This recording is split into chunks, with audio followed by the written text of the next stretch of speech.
జత్వాని కేసులో తాజాగా మరో ట్విస్ట్ వెలుగులోకి వచ్చింది.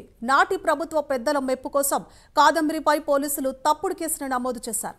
ఫిబ్రవరి 10వ తేదీ నుంచి 14 వరకు కాదంబరి జత్వాని ఆమె తల్లిదండ్రులను పోలీసులు కస్టడీకి కోర్టు అనుమతిచ్చింది. జత్వాని ఉపయోగించే ఐఫోన్లను తెంచేందుకు పియాస్ ఆంజనేయులు విశ్వ ప్రయత్నం చేశారు. ఇక పోలీస్ కస్టడీలో ఆమెతో ఐఫోన్లను తెరిపించేందుకు పిఎస్ఆర్ ఆదేశాల మేరకు కాంతిరాణా విశాల్ గున్ని తీవ్రంగా ప్రయత్నించారు. ఇక ఫోన్లను తెరిచేందుకు ఆమె అంగీకరించలేదు. రైట్, ఇక ఇదే అంశానికి సంబంధించి మరింత సమాచారాన్ని మా ప్రతినిధి శ్రీనివాస్ అందిస్తారు. శ్రీనివాస్. సువర్ణ, ఏదైతే ఉత్తరాది నటి జత్వాని కేసులో కూడా తీగలాగితే డొంకనట్టు కూడా రోజుకొక సంఘటన వెలుగు చూస్తాయని చెప్పుకోవచ్చు.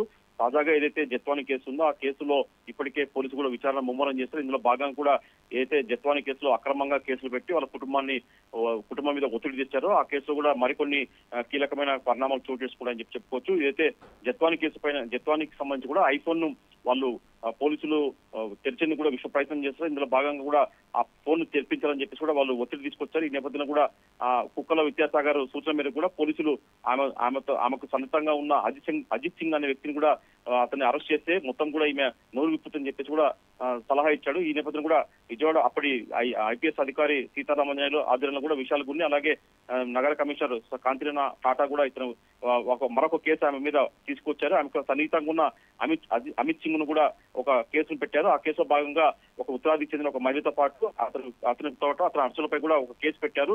అంటే ఈ కేసును ఒత్తిడి తెచ్చే విధంగా మరో కేసును కూడా తీసుకొచ్చి ఆ మీద ఆ కేసులో ఇరికిచ్చారని చెప్పి అక్రమంగా ఇరికిచ్చారని చెప్పేసి సమాచారము. మొత్తం చూసుకుంటే కూడా ఈ జత్వానిని ఎలాగైనా ఒత్తిడి తీసుకొచ్చే విధంగా కూడా ఆమె ఈ కేసుతో పాటు మరొక కేసు కూడా పెట్టినట్టు కూడా పోలీసు విచారణలో వెలుగు చూసింది. దీనిపైన కూడా మొత్తం ఇప్పుడు తాజాగా కూడా ఇన్వెస్టిగేషన్ ప్రారంభించారు. మొత్తం ఈ ఐఫోన్ వ్యవహారం ఓపెన్ చేసేందుకు కేసు మొత్తం కీలకంగా మారిందని చెప్పుకోవచ్చు. Suvarna. Thank you for the update Srinivas.